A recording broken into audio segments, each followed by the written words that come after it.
আসসালামু আলাইকুম প্রিয় গায়েস এবং ফলোয়ার যারা আছেন।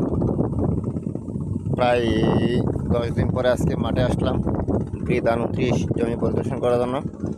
যাই হোক, আলহামদুলিল্লাহ মোটামুটি জমির গ্রোথ ভালোই আছে, গ্রোথ যেমন তেমন, এবং ধানের মাছি মোটামুটি সুন্দরই হয়েছে, খারাপ না।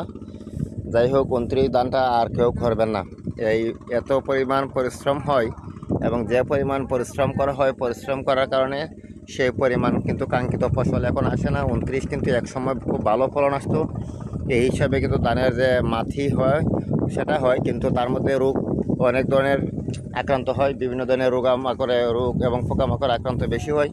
এই হিসাবে আপনারা 29টাকে বাদ দিয়ে দিবেন সেই প্রত্যাশা করছি। দিয়ে নতুন নতুন ধানের জাত আছে, যারা বাংলাদেশ ধান গবেষণা বি থেকে আবিষ্কৃত হয়, সেটা দান করবেন সেটাই প্রত্যাশা করছি। এবং ভিডিওটা যারা ফেসবুক এবং ইউটিউবে দেখবেন, যারা চ্যানেলটিকে সাবস্ক্রাইব করে পাশে থাকবেন। আপনারা যদি ইউটিউব সাবস্ক্রাইব এবং চ্যানেল ফলো না দেন, তাহলে আমি ভিডিও করতে আগ্রহ হারিয়ে ফেলি। মাঝে মধ্যে ভিডিও দিতে পারি না, আপনাদের শেখার জন্য, আপনাদের জানার জন্য অনেক চেষ্টা করি। যে বিষয়টা হলো একটু আপনাদেরকে জানিয়ে দেই। এই হিসেবে আজকে ভিডিওটা শেষ করলাম এখানেই। আল্লাহ হাফেজ।